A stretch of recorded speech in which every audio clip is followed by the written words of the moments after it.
Mitch Marner is the belle of the ball when it comes to free agents this offseason. Should the Sharks be interested?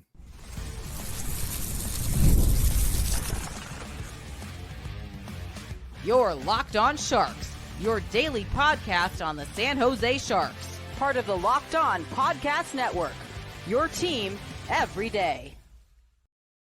Hello, welcome to Locked On Sharks, the premier hockey podcast covering your favorite team in the Bay Area.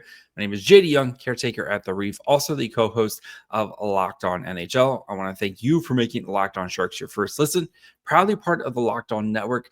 We cover your team every day. And if you want to be an everydayer, all you have to do is just follow along wherever you get podcasts, or you can watch on YouTube as well. And today we're going to be doing the deep dive on Mitch Marner. So we're going to be looking at Mitch Marner, what he's done previously with the Maple Leafs, how he's guys, he puts up a lot of points. So we're also going to discuss where he fit in with the Sharks, if the Sharks were to sign him this offseason.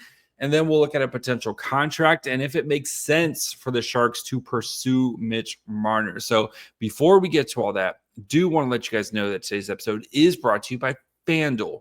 Right now, new FanDuel customers can get $200 in bonus bets if your first $5 bet wins.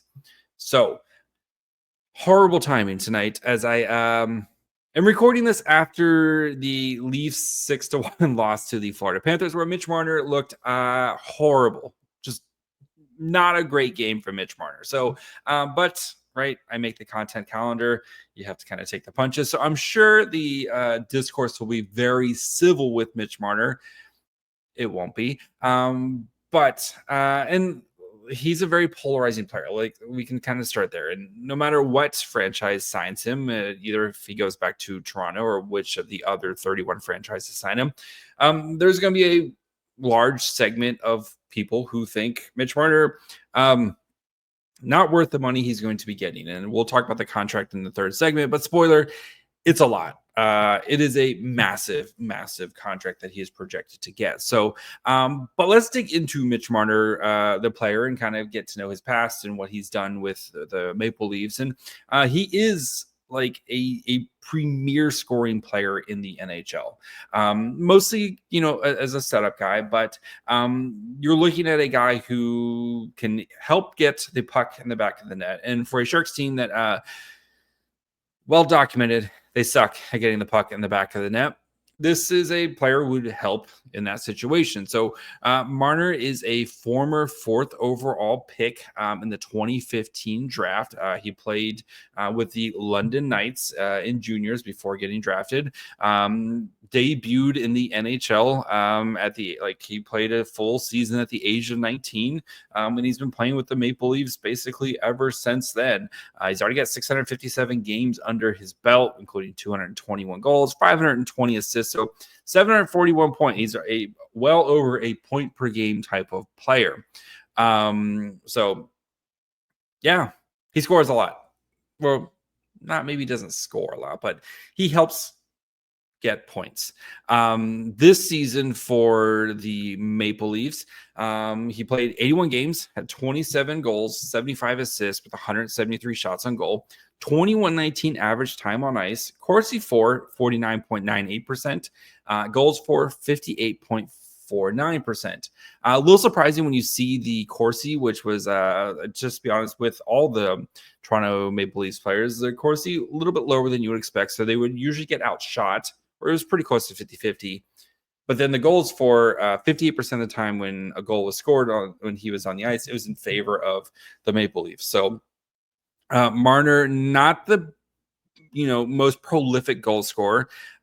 His career high is 35 goals. He did that in the 21-22 season. But when you have, Austin Matthews and Willie Nylander, you have some of the guys who are maybe kind of the shoot first type of players. He, is usually kind of in the setup mode, right? As a guy who has, multiple seasons of 60 plus assists.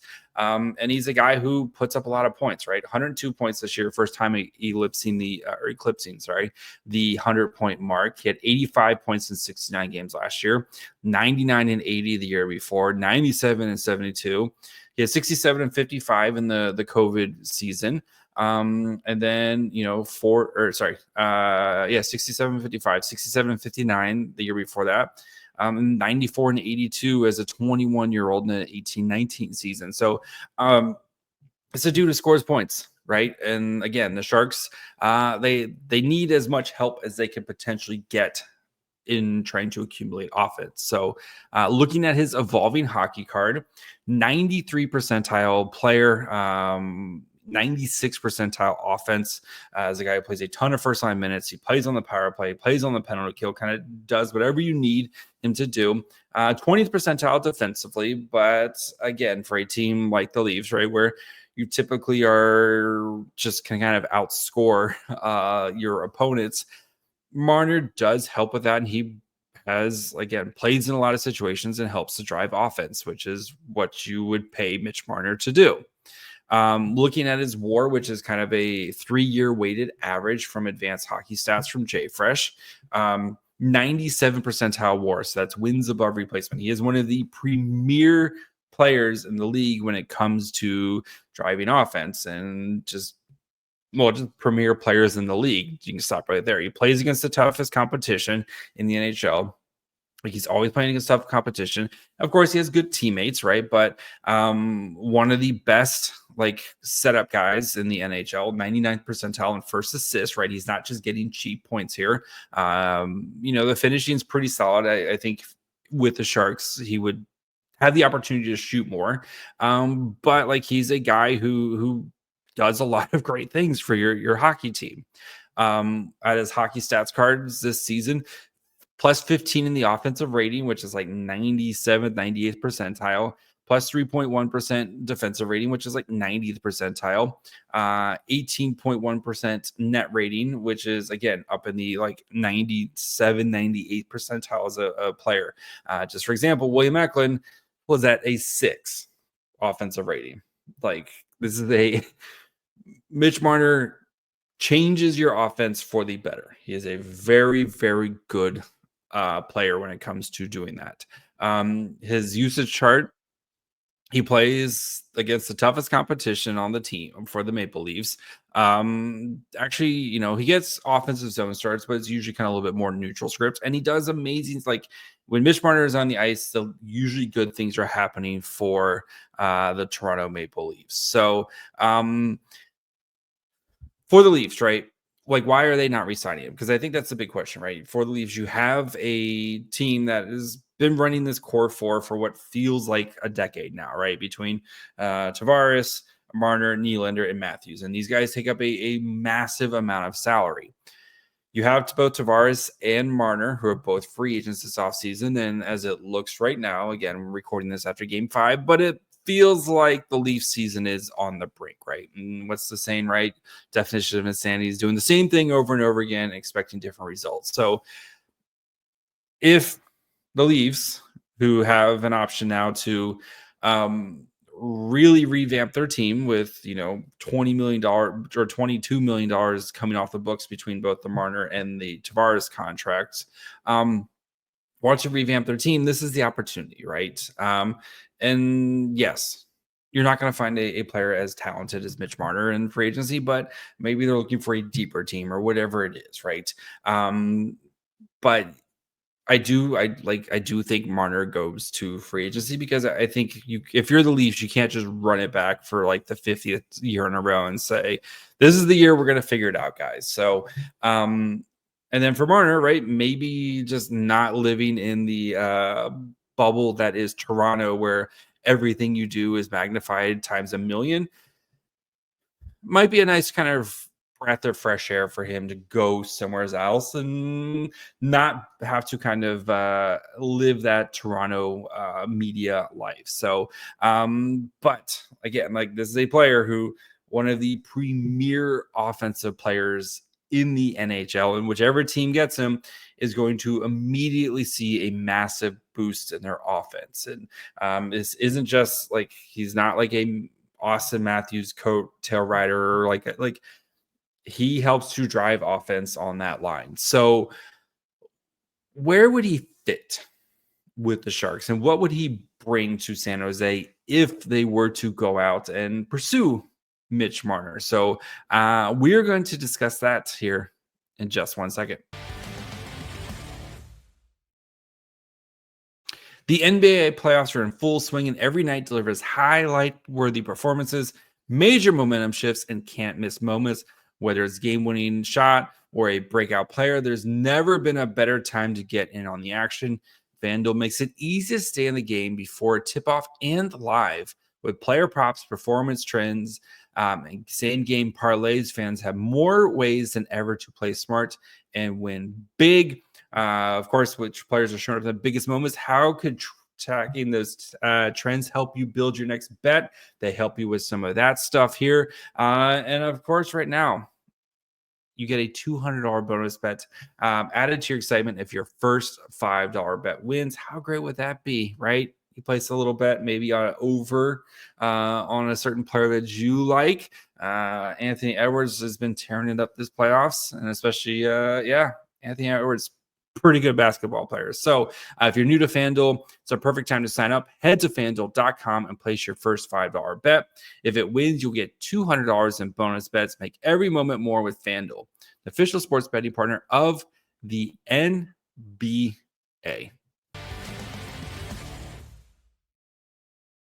All right, before we continue to talk about where Marner would fit with the Sharks, do, of course, want to thank you guys for making a Locked On Sharks your first listen. Probably part of the Locked On Network. We cover your team every day. Right now, perfect time to subscribe as we continue to kind of build out our offseason. We're diving into free agency, right? We're getting you ready for the draft. I'm going to draft profiles at least once a week right now until June, and then we'll probably start amping them up a little bit more. All getting ready for our simulated offseason of what I would do if I was Mike Greer to try to kind of get that Sharks getting going into the next step of their rebuild. So make sure you follow along wherever you get podcasts. And of course, you can watch on YouTube as well. Okay. What would Marner bring to the Sharks? One, like a legitimate NHL superstar, which we feel like we have some budding ones in both Macklin, Celebrini, and Will Smith. But you would bring like a legitimate playmaker to pair with Celebrini, right? Assuming Celebrini, Mitch Marner, and then you could pair Eklund or whomever you want if you wanted to try to go get or Toffoli or whatever you wanted to do. Marner gives you a lot of flexibility, right? And then if you have Will Smith on your second line, or maybe Michael Misa at some point, if the Sharks end up drafting Misa, but you're getting a legitimate top line. Mitch Marner is a top line player on any team in the league, and finding top line players pretty hard to do. Again, you feel like you got some quality options in Celebrini and Will Smith and William Macklin, and these guys who are potentially coming. Whether it's Chernyshov or Musty or whomever, you feel like you got some guys who could potentially be there. But Marner is a legitimate guy, a dude. And he is going to help kind of shift this rebuild into the next direction or the kind of that next step because you have one of these legitimate guys. It would give Celebrini and his ability to be whatever you need on a line, right? If you need Celebrini to be a scorer, if you need to be a playmaker, you need him to go in and forecheck like crazy, whatever you need Macklin Celebrini to do, he can do. Having a playmaker like Mitch Marner at his side is just going to unlock Celebrini into the next level. That's a really nice thing, right? Where you can just kind of pencil in Celebrini and Marner for the next 7 years or whatever and be like, those two guys together, that's going to be a really nice base to build off. And then again, you do have Will Smith and Toffoli and Eklund and whatever else you do that you can kind of continue to build around these players. So for a team like the San Jose Sharks, who again need to score more goals, right? You can't continue to be the worst offense in the league as you have been over the last couple seasons here. Marner is going to single-handedly change that. And while I don't think he's maybe 100-point player with the San Jose Sharks, it's hard for me to imagine him not being at least a point per game type of producer, even early on in the Celebrini Smith era here, right? And as those two continue to grow, Marner should continue to, see his point production, around that 85 to 95 mark, I think, with the Sharks, just because he's very good. So, and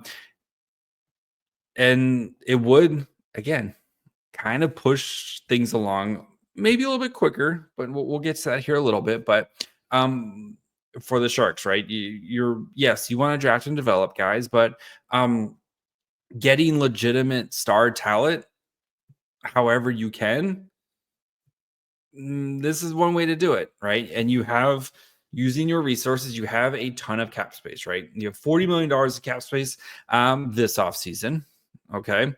Going into the season after that, where yes, you're going to have to re-sign Macklin, and you're going to have some, other guys that you're going to have to re-sign in the 26-27 season. But, Wenberg comes off the books. Like you're going to have one more season, like Vlasic comes off the book, like every defenseman comes off the books, basically.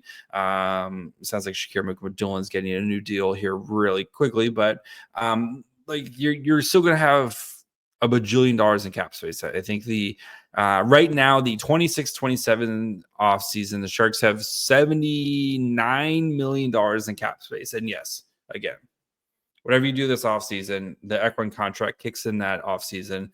You're going to have more contracts, but the Sharks have a lot of cap space, right? They're going to have 6 players under contract as of the moment. So they're going to have to sign people. And you still are going to have you're going to, you still have like the Carlson and the Hurdle. It'll be the last year of the Martin Jones buyout. Like, your cap space situation is super clean. Like it's a very clean situation for the Sharks. So, but yeah, you would go out and acquire one of the best players in free agency to hit the market since John Tavares, right? Like guys like Mitch Marner don't hit the market very, very often. And if you wanted to, again, acquire one of the best players in the NHL, this is a very, I don't want to say easy, but it's a very accessible avenue to do that because you have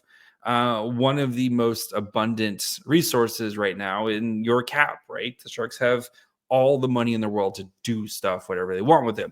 That doesn't mean it doesn't give you decisions you have to make down the road. And I'm not saying like if you sign Mitch Marner, that's going to keep you from signing Macklin or Smith or Celebrini or whoever, but you might have to start making some decisions on guys further down the road, guys like Quentin Musty or Haltonen or Chernishaw or whomever, right? Some of these guys who might take a little bit longer to kind of earn that big contract just because I think they're going to take a little bit longer to develop. So you might have some decisions to make on guys like that. But again, like the Sharks have, Mike Grier has done a wonderful job of cleaning up their books. And they do have, I don't want to say infinite resources when it comes to cap space, but they are in a position to do whatever they want with their cap because of how clean this cap has turned around, right? Mike Grier has done a wonderful job of taking one of the worst cap situations in the NHL to now one of the best cap situations in the NHL, just because you have so many young players on your roster who are on entry-level contracts or on cheap contracts.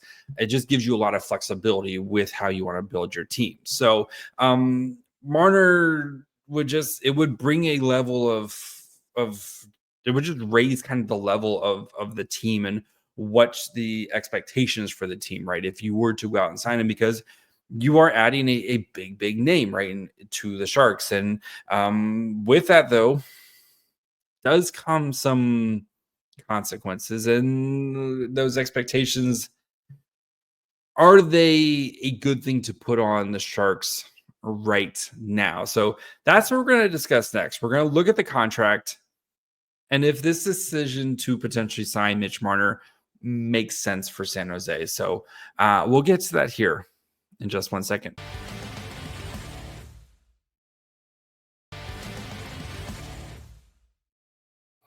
All right, before we finish up and we talk about the Marner contract, do of course want to thank you guys for making Locked On Sharks your first listen. For your second listen, go check out the all-new Locked On NHL Game Night. Every game, every night until a Stanley Cup champion is crowned. Get local analysis on a national scale. Find NHL Game Night on Locked On NHL on YouTube, wherever you listen to podcasts. Okay, let's start with the Mitch Marner contract because it's a doozy. So Evolving Hockey, who again I very much trust in their contract projections. They're very good at what they do, and they're usually very, very accurate with their contract projections. They have Mitch Marner signing a 7-year deal at $12.7 million with an 81% likelihood of kind of that being what he's signing there. So that's a lot of money for Mitch Marner. And just a reminder, as a free agent, the longest deal you can sign is a 7-year deal. So if it's your own player, like an extension with William Macklin, you can sign them to 8 years. If it's a free agent, the longest you can sign them for is 7 years. So let's just round up because we'll say the Sharks have to pay a bad team tax, and we'll just say like 13. We'll say 7 years at $13 million, right? Because again, players like Mitch Marner don't become free agents very often. So you would be basically kind of putting in $13 million for the next 7 years to Mitch Marner as your AAV. And while that number looks bad now, it's a big number no matter what. But as I kind of like when we talked about the Eklund, right, contract is 5, 6, 7 years from now, that $13 million isn't going to look bad because I really do think with the cap going up the way that we're seeing it going up, but like again, we're going from 95, like it's going to be $110 million here really soon. This cap number is jumping up very soon, right? $95 million, 104 next year, and then like 110 plus in the 27-28 season. So you're seeing this number go up. Like that right there is the 95 to 113. That's a Marner contract you're easily fitting in, right? That's almost 15. That's almost $20 million that this cap is going up here in just the next 2 plus seasons. 5, 6, 7 years down the road, if the cap's floating around 150 million, 13 million is going to be the equivalent of like a $9 million contract today, right? Where it's at like kind of 10% mark. So yes, that contract's really I don't think it's going to age poorly. And yes, I know he's 28. And maybe the last like year or two, he's not performing it the same way, but that's just kind of part of the business of signing these long-term free agents. So you're hoping that you're getting outstanding production the first 4 or 5, and then you're just getting solid production the last couple seasons here. So, but I think the bigger question does it make sense for the Sharks right now? And the more I think about this, the more I don't think it's right for the Sharks right now. Again, like having a guy like Mitch Marner on the team makes the Sharks one incredibly just much better team, right? This is just a more dynamic and dangerous hockey team offensively for a team that just needs more dynamic and dangerous hockey players in the offensive zone. But when you sign a player like Mitch Marner, it also brings expectations. And I don't know if this Sharks team is ready for expectations, right? And we talk about any longtime Sharks fan will know, my kind of phases of rebuilding with their dumb names, right? You have your rebuilding team, and right now we're Sharks fans, right? We feel like we're kind of opening the door to be that fun and frisky team, right? That team that's kind of in that like you're picking 8 to 12, maybe not in the mix for the playoffs, but you're right. Like every night you're kind of being competitive, you're winning more games, and you can see kind of the light at the end of the tunnel is getting bigger and bigger, right? Kind of like the Ducks last year. That's the team I always kind of point to, with the expectation that like we should start making the playoffs here really soon. If you sign Mitch Marner, I feel like your fun and frisky phase is over rather quickly because you have to start, like Mitch Marner isn't coming here to be part of a long-term rebuild. And my worry is if you sign Marner, are you trying to kind of cram through the last little bit of the rebuild, right? And I don't want to be like the LA Kings. You look at the Kings, right? Went through their rebuild and they got super aggressive, right? They went out and traded for they signed Derail, they made a bunch of trade, they went out and made a bunch of trades, and some of the trades have worked out for them and some of them haven't. The Pierre-Luc Dubois trade, like that didn't work out for them, right? But now this team, like if you're looking at the Kings, right? They're kind of stuck with the roster that they have, where they're not good enough to even get out of the first round of the playoffs. But like you have all these guys signed for long term, and you kind of are just stuck with who you are, with what you are right now. And like the Kings aren't a creamy middle team, another fun phrase, but like they're just that team that is like there's just not an easy path forward to them to get better. They don't have those like superstar game-changing players. And the Sharks, we do feel like we have those guys on the way, right? With Celebrini and Smith. And like you feel like you have at least one with Celebrini and potentially Smith. And if you sign Marner, you have another really good player. But I worry that while I do think the Sharks should try to add pieces around Celebrini and Smith right now to help them in their development, right? And because I think waiting for guys like Quint Musty and Kasper Haltonen to maybe they hit their ceilings, maybe they don't, but signing some guys who can come in right now and help Celebrini and Smith and Macklin, and one, to win more hockey games, and two, just to be better players because you just have better players on the ice. I do think that's what the Sharks need to do. I don't know if signing Mitch Marner to a 7-year, $13 million AAV, and again, that's me being conservative because I do think a lot of teams are going to be in on Marner, hoping that he can be the kind of the last piece for them. And two, right, if you're a bad team like the Sharks, kind of paying that bad team tax, quote unquote, where you have to kind of pay extra to get a guy to come here.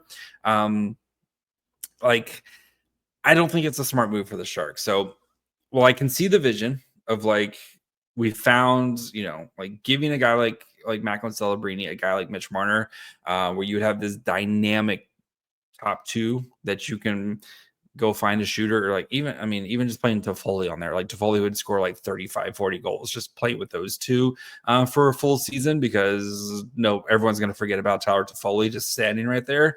I don't know if I worry about putting expectations on this young Sharks team. Well, I do believe like Celebrini and Smith can handle it. I'd rather just let the rebuild kind of naturally progress, right? And not kind of push things, because I think that's kind of what happened to the Leafs, right? Is once they got like Austin Matthews, it's like, well, this thing's going, like we're going now. And that team just never really figured things out. And, and I know people are going to bring up Mitch Marner's playoff performance and stuff. And I get that. Like I 100% get that. And tonight's game didn't help the cause at all. But I'm not really worried about that because let's just try to make the playoffs before we talk about guys' playoff performances. Like Patrick Marleau had a terrible reputation in the playoffs. And then you look at Patrick Marleau's numbers, and Patrick Marleau was really good in the playoffs. I'm not saying Mitch Marner, hasn't been terrible in the playoffs, and he has been, like, again, especially tonight, was terrible. But sometimes that stuff can get a little overblown in the moment. And for a team like the Sharks, who, again, like, we're just trying to play 500 hockey here for the first time in like 6 years. Like we can worry about playoff performances and potential playoff performances when we cross that bridge. So, but again, I just don't think this is the right move for the Sharks. Well, I still think they should try to get at least one kind of big name player that they feel can be part of the long-term solution for the Sharks. I just don't know if Mitch Marner is that guy right now for San Jose. So, yeah. We'll see what Greer does. I don't think Greer is kind of in the business of kind of getting. Mitch Marner feels like a last piece type of player, not a we're still trying to, like, our foundation's very wet type of players. So, but yeah, so we'll be back tomorrow. We're going to be looking at the 2020 draft class and how they perform this season. We'll be talking a lot about Philip Beasted, who a little bit shaky, but then massive playoff performance. So we'll be talking about him and the rest of the 2022 classes. We're going to start to see a lot of these guys making their impact in San Jose this upcoming season. So make sure you're following along wherever you get podcasts. And of course, you can watch on YouTube as well. Follow the show on Twitter, Facebook, and Instagram at Locked On Sharks. Follow me on Twitter and Blue Sky at My Fry Hole. Till tomorrow. Bye, friends.